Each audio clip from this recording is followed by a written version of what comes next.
కల్కితో కబుర్లు సరదాగా కాసేపు. Like, share and subscribe. చెప్పండి. తిరుపతి వాళ్ళు ఉన్నారు కదా ఇక్కడ చాలా మంది. శాంతి నిలయం. పద్మావతి అమ్మవారి నిలయం పేరేంటి? స్వామి నిలయం పేరేంటి? స్వామి దగ్గరికి వెళ్తే ఏమొస్తుంది? అమ్మవారి దగ్గరికి వెళ్తే ఏమొస్తుంది? ఈ జగత్తులో ఈ రెండు మించింది ఏమైనా ఉందా?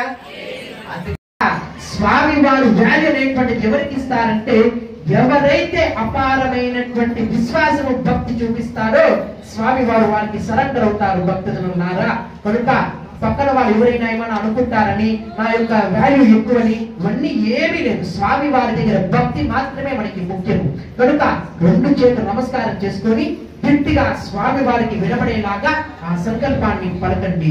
ఓం నమో వెంకటేశాయ. ఓం నమో వెంకటేశాయ. శ్రీయః శ్రీయః.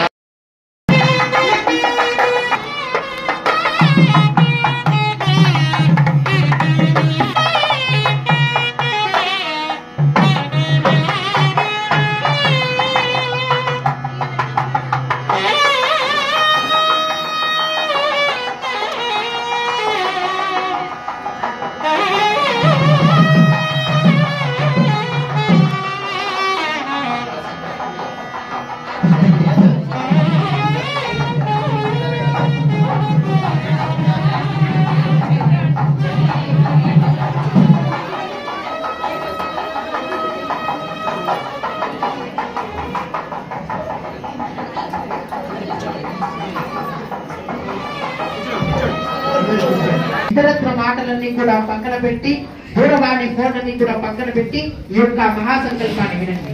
ఓం శ్రోతస్మార్థాదికం కర్మ నిఖిలం యేన సూత్రితం తస్మై సమస్త వేదార్థమిదే వికనసే నమః. ఓం అథ భగవతో మహాపురుషస్య శ్రీమదాది నారాయణస్య అచిత్యాత్పరిమిత సత్య ప్రియమానస్య మహాదులోకస్య మధ్యే పరిప్రమణానామనేక కోటి బ్రహ్మాండానామేకతమే అప్తేజో వాయువ్యాకాశాంకార మహజం వ్యక్తాఖ్య సప్తావర్ణైరావృతే జంబూ ప్లక్ష కుశక్రౌచ సాగసాళక హిరణ్యకరవణక గురువర్షాఖ్య నవవర్షాణాం మధ్యే భరతఖండే మేరోర్ దక్షిణ దిగ్భాగే శ్రీ వెంకటాచల క్షేత్రే భూలోకే భువర్లోక సువర్లోక మహర్లోక జనోలోక తపోలోక సత్యలోకాఖ్య షల్లోకానాం నిధోభాగే మహానాలాయమానస్య ఫణిరాజస్య శేషస్య సహస్రఫణామణమండల మండితే అమరావతి తేజావతి సంయమని రక్షావతి సుత్వవతి గంధవత్యలకావతి యశోవతి ఇత్యష్టదే ముడి విరాజితే ఇబ్రాహ్మణురివర్ణవాయు కుబేర ఈశానాఖ్య అష్టలోకపాలక పరిపాలితే లోకాలోక చరవలయితే లవణే చుసరా సర్పిరి సదిక్షీణ శుద్ధోదకాఖ్య సప్తావర్ణైరావృతే జంబూ ప్లక్ష కుశక్రోధసాకసాన్మర పుష్పరాఖ్య సప్తద్వీపద్వీపితే మాహేంద్రమలయ సత్యమదృక్షవద్దిన్య పార్యాత్రాఖ్య సప్తబలపర్వత విరాజితే యుధిష్ఠిర విక్రమా వివేకినాం సర్వేషాం సుఖతం తీర్థం భారతీ తీర్థమాశ్రయే విద్యా వినయద సంపన్నా శ్రీతరాగం వివేకినా వందే వేదాంత తత్వజ్ఞం విదుషేతర భారతి గంగా భవానీ గాయత్రి కాళీ లక్ష్మీ సరస్వతి రాజరాజేశ్వరి బాలా శ్యామలా లలితా దశ కళ్యాణ గుణ సంపదాం కరుణారసవాహినీం గౌరీం కాత్యాయనీం వందే వాసవీ కన్యకా పరమేశ్వరి. హరి ఓం. శ్రీమాత్రే నమః. అస్మద్గురుభ్యో నమః. అమ్మా, ఇక్కడ నా మాటనే వినిపించాలి లేకపోతే మీ మాటలనే వినిపించాలి, మీరే తెలుసుకోండి.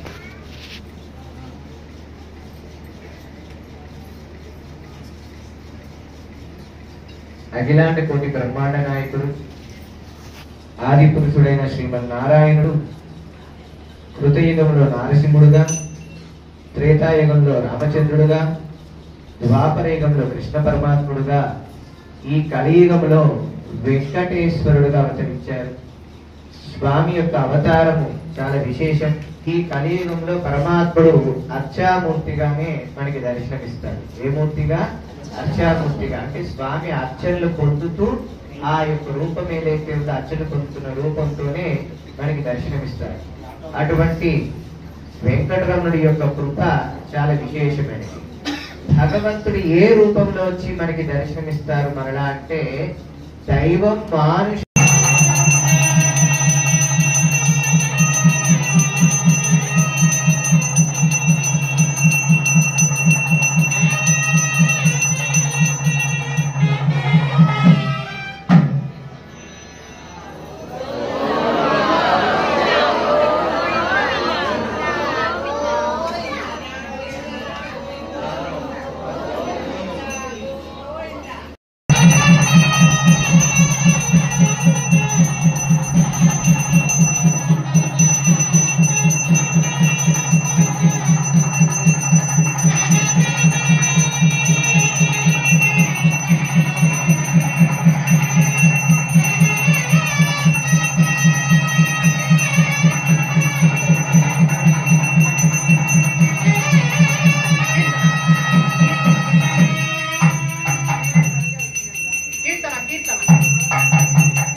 శాంతి నిలయం.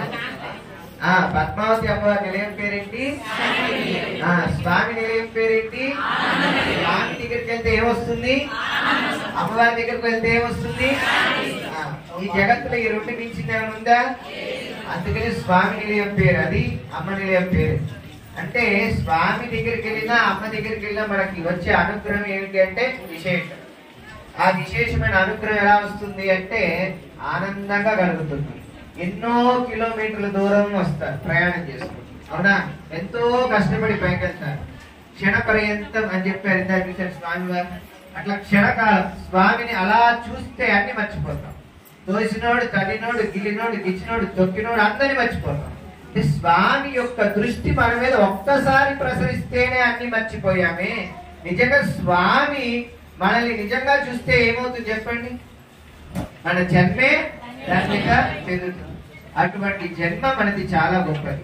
ఈ రోజు అత్యంత పరమ పవిత్రమైన ఈ మహోత్సవ కార్యక్రమానికి స్వామి మనకి ఎంతో విశేషమైన అనుగ్రహాన్ని ప్రసాదింపజేశారు. ఈ పాదయాత్ర ఎందుకు చేస్తున్నామంటే గ్రామాల అభివృద్ధి కొరకు, రైతు క్షేమార్థము, హిందూ ధర్మ సంస్థాపన కొరకు.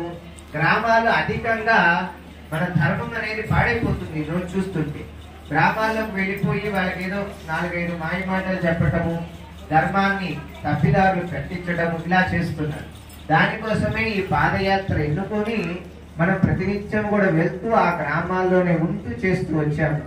ఈ రోజు ఇక్కడ దాకా వచ్చామంటే ఆ వెంకటరమణుడి యొక్క కృప ఎంత అపారమైనదంటే చెప్పలేనంత అపారమైంది. ఇలా స్వామి విశేషమైన అనుగ్రహాన్ని మనకి ప్రసాదింప చేయటానికే వచ్చారు. అలాగే ఈ క్షేత్రంలో ఈ ప్రాంతంలో కూడా శ్రీవారి కళ్యాణం జరగటం ఇదేనంట. చూడండి ఎంత గొప్ప విషయం, అవునా? ఆ భాగ్యం కూడా స్వామి ఇచ్చారు. అంటే ఈ స్థలానికి ఎంత మహత్యం ఉందంటే అంత మహత్యం ఉంటేనే స్వామి వచ్చి ఇక్కడ కూర్చుంటారు. ఇది మన చేతుల్లో లేదు, ఇది కేవలం స్వామి సంకల్పంతో ఆయన చేయించేది.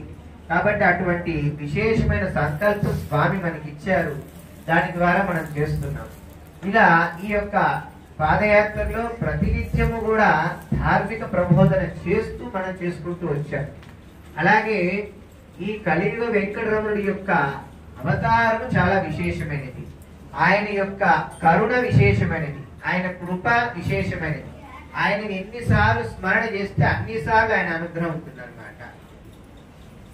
నారాయణ అంటే నరకము రాదు. ఏంటిది చెప్పండి? రామ అంటే రోగము రాదు. కృష్ణ అంటే కష్టము రాదు. గోవింద అంటే గొడవే లేదు. అదేంటండి గొడవ లేదేంటి? క్యూ లైన్ లో వెళ్తూ ఉంటాం, ఎవరో తిట్టుకుని అరుచుకుంటుంటారు, బస్సులో అరుచుకుంటుంటారు, గోవిందా అనగానే గొడవ ఏమైంది? అయిపోతుంది. గోవింద అంటే గొడవే లేదు, అవునా? ప్రాక్టికల్ గా చూస్తేనే గొడవ ఆగిపోతుంది.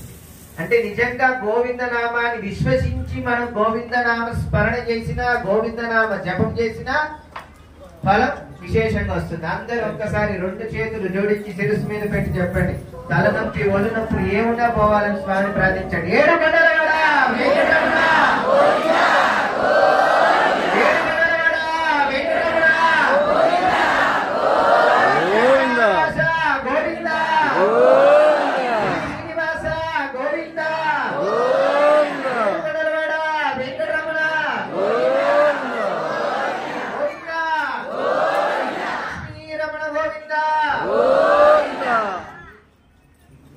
గోవింద అని శబ్దం ఇస్తేనే ఎంత ఆనందం కలుగుతుంది, అవునా? ఈరోజు ఇంత విశేషంగా జరుగుతుంది. కానీ తిరుపతిలో జరిగే కార్యక్రమాలని చాలా గొప్ప విశేషం.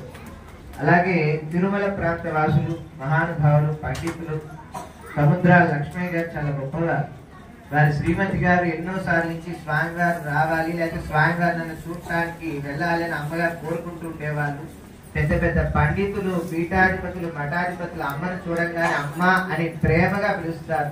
నిజంగా అమ్మ అంత వయసు వచ్చినా కూడా ఆవిడ ఎంతో, ఈ రోజు స్వామివారు ఇక్కడికి వస్తున్నారు, నేను ఎక్కడికి వెళ్ళకుండా స్వామివారు దర్శించాలి, ఒక సెకండ్ అన్న అక్కడ స్వామివారితో మాట్లాడాలని ప్రేమతో వచ్చారు. నిజంగా అలా ఎంతో మంది భక్తులు తపన ఉంటే అదే పెద్ద తపస్సు. ఆ తపస్సు వల్లే పరమాత్ముడు వస్తారనమాట. అలా ఈ యాత్ర ప్రారంభం అనగానే మాకు ఇక్కడ వాగల రాణి గారు అని చెప్పని డిపార్ట్మెంట్ లో వర్క్ చేశారు. అమ్మగారు వెంటనే మీకు ఏమైనా సహకారం కావాలని మెసేజ్ పెట్టారు, కానీ మేమేం అడగలేం. అలాగే సరే ఏదో నా కార్యక్రమాలు బిజీ వల్ల డాక్టర్ పద్మజ గారు ఉన్నారు, ఇప్పుడు వైకుంఠంలో చేస్తున్నారనమాట. మేడం కూడా అలా మీకు ఏం కావాలో దానికి ముందుంటాము. మీరు అందరు మీరు టీం అంతా ఉన్నారు, చాలా మంది కాశీ యాత్ర కార్యక్రమాల్లో పాల్గొనే వాళ్ళు, అనేకమైన పుష్కర యాత్రల్లో పాల్గొనే వాళ్ళు, వాళ్ళందరి యొక్క శ్రద్ధాభక్తి ఎంతో గొప్పది. ఈ రోజు కూడా ఇక్కడికి స్వామి మీకు ఏం కావాలో అది ఇక్కడ వీళ్ళందరూ ఏర్పాటు చేస్తున్నారు. మేము ఏదో ఒకటి చేయాలి కదా, ఇంత చిన్నదో చేయాలి కదా అని అప్పటికప్పుడు డాక్టర్ గారు రాణి గారు వెళ్ళి అనేకమైన ఏం కావాలో స్వామి యొక్క అలంకారానికి సంబంధించిన అన్ని కూడా తీసుకొచ్చారు అమ్మవారి స్వామి. నిజంగా వాళ్ళ యొక్క శ్రద్ధాభక్తి ఎంతో గొప్పది. అలా శ్రద్ధాభక్తితో ఉండబట్టే స్వామివారి ఇక్కడికి వచ్చి స్వామివారి చేయించుకున్నారు. ఇలాంటి కృప స్వామి అందరికి ప్రసాదింప చేయటానికే స్వామి ఈరోజు ఇక్కడికి రావటం జరిగింది. ఈ స్వామి యొక్క కృప ఎంత అపారమైందంటే చెప్పలేనంత అపారమే. ఈ పాదయాత్ర ప్రారంభం నుంచి ఇప్పటి వరకు జరుగుతున్న దాంట్లో మన వాసవి సత్రాల సముదాయం అంతర్జాతీయ అధ్యక్షులైన శ్రీమాన్ దేవకి వెంకటేశ్వర్లు గారు ఇలా చెయ్యాలి, ఇలా చెందాలి అంటే వారు కూడా అనేకమైన చోట్ల విషయాన్ని అందించడం, ఏర్పాటు చేయటం, అలాగే ఈ శ్రీవారి సన్నిధి కాశీ అన్నపూర్ణ సత్రం వారు, వారి యొక్క కార్యదర్శి వారు, అధ్యక్షులు వారు, వారందరూ కూడా ఇక్కడ కార్యక్రమం చేయాలని వారు సంకల్పం చేయటం, స్వామివారు వచ్చి ఇక్కడ ఉండి ఇక్కడ కళ్యాణం చేయటము, అలాగే చంద్రమౌళేశ్వర ఆరాధన కూడా చేయటం వలన ఈ ప్రాంతానికి కూడా ఒక దైవికమైన శక్తి వస్తుందని వారు సంకల్పించి చేయటం కూడా జరగడం వల్లనే మేము ఈరోజు ఇక్కడికి రావడం జరిగింది. అలాగే ఈ కార్యక్రమాలన్నిటి కూడా నేను కూడా ముందు ఉంటానని మా తెనాలి ఆడపడుతుంది అనమాట సరళా గారు, అలాగే ఆ కుమార్ ఇద్దరు దంపతులు కూడా ఎంతో చక్కటి సేవ చేస్తారు. మేము చేసే ప్రతి కార్యక్రమానికి కూడా చక్కగా ముందుకొచ్చి చేస్తుంటారు. అలాగే ఈరోజు గురు ప్రారంభం నుంచి చక్కగా ఇక్కడ స్టాఫ్ రాజేష్ గారు వాళ్ళందరూ వచ్చి ఇక్కడ తిరుపతిలో ఉన్న సేవా కుటుంబ సభ్యులు అందరూ భక్తులు వచ్చి శ్రద్ధాభక్తితో వాళ్ళు కూడా కొంత పాదయాత్రలో పాల్గొనాలని ఇక్కడ దాకా పాదయాత్ర చేసుకుంటూ వచ్చారు. కాబట్టి పాదయాత్ర చేయని వారికి కూడా ఫలం గోవింద అనే పదం కలిగితే పాదయాత్ర ఫలం. చెప్పండి గోవింద.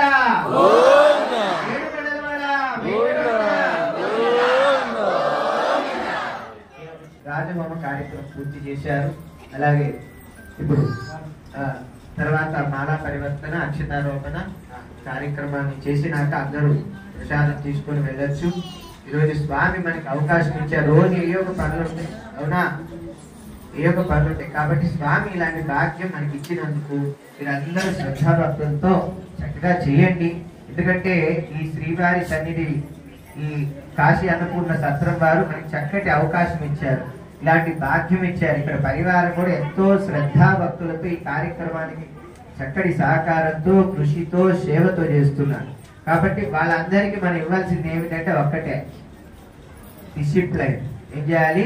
మీరు డిసిప్లైన్ చేస్తే పరమాత్ముడు మనం అనుగ్రహిస్తారు. మీరు గొడవ చేస్తుంటే మీరు చేసిన పుణ్యం పక్కనావిడికి వెళ్ళింది, పక్కనావిడ చేసిన పాపం మీకు వస్తుంది. అర్థమైందా? ఆవిడకి ఏం చేస్తుంటే ఆ పక్కన ఆవిడ పాపం వస్తుందండి. వస్తుందా?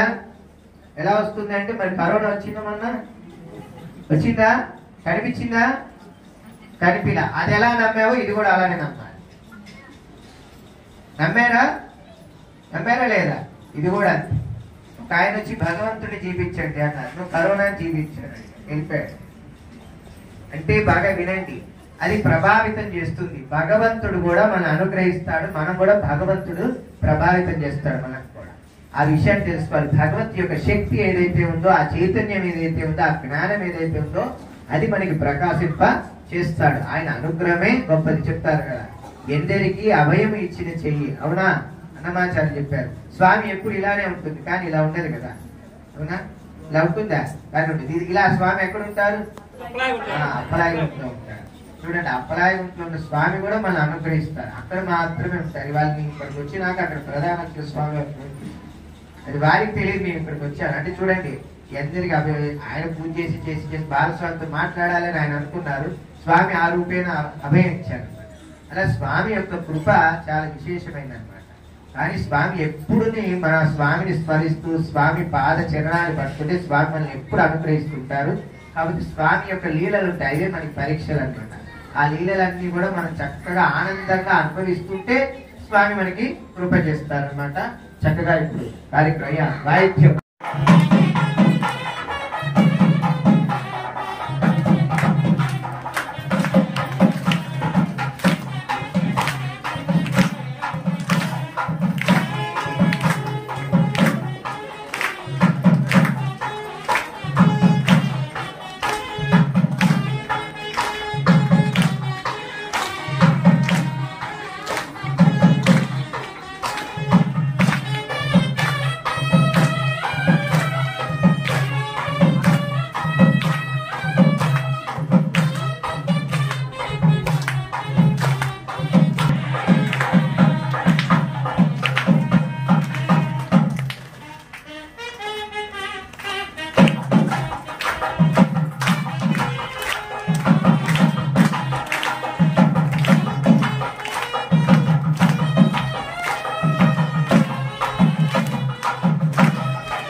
वक्षसे यादवा श्रीनिवासाय संपत्पुत्राय मंगलम नीलाचलनिवासाय नित्याय परमात्मने सुभद्रा प्राणनादाय जगन्नाथाय मंगलम सौशिष्टमालिकां धन्यरत्नबन्धुरजिष्णवे विश्वचित्तदनोजाय भूताय नित्यमङ्गलम् श्रीनगर्या महापूज्यां ताम्रपर्णे उत्तरीतटे श्रीजटित्रिमूलां मे जडगोपाय मङ्गलम् महालाशासनदेवदाचार्यपूर्वके सर्वैश्च पूर्वे आचार्ये सद्गुरुकाय अस्तु मङ्गलम् गोविन्दा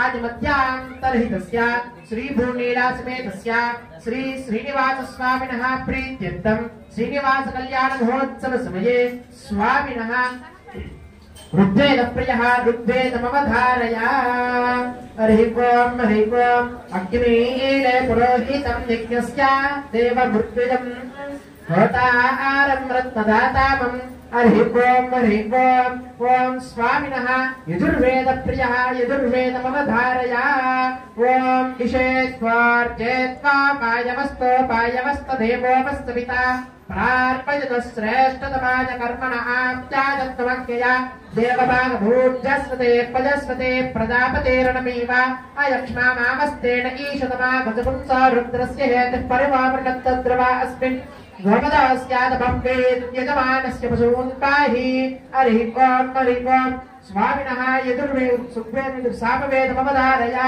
ओम् अज्ञ आयाभिमीतये गुणानो हव्यदातये निहोता सत्यबर्हिषि हरिः ओम् स्वामिनः अथर्वणवेदमवधारया ओम् षण्णो आदेवी रुमिष्ट्राय आपो ओपवन्तु पीतये सिंहारभिश्रावन्तु नः स्वामिनः नारायण उपनिषत्मवधारया ओमित्यग्रे व्याहरेत नमदिति पश्चात् नारायणायेत्युपरिष्टात् ओमित्येकाक्षरम् नम इति द्वे अक्षरे नारायणायेति पञ्चाक्षराणि एतद्वै नारायणस्याष्टाक्षरं पदम् यो ह वै नारायणस्याष्टाक्षरं पदमध्येते अनवप्रभः सर्वमायुरेते राजापत्यं राजस्पोषं गोपत्यं तथामृतमस्तमस्तदे तथामृतमस्तदयिते य एवं वेद इत्युपनिषत् स्वामिनः पारमात्मोपनिषत्मवधारया वो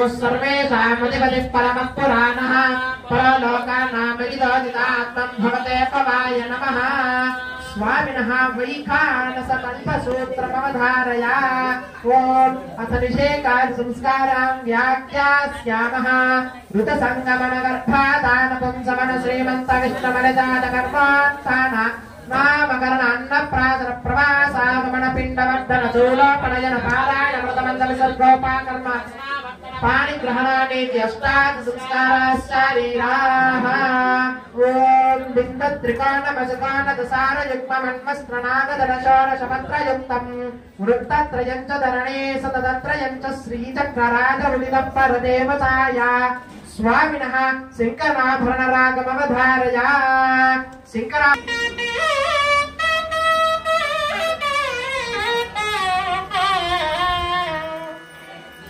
ओम् अष्टयुग्मशस्त्रयुक्त अष्टमुग्रविग्रहम् विष्टशिष्टनिग्रहानुपालनोपलालनम् षष्टकोणमध्यसप्तभुक्तनिष्ठमन्दिरम् विष्टसैकवीरघोष विष्णुचक्रतालकम् तत्तद्विष्णुचक्रतालकम् स्वामिनः श्रीरागमवधारया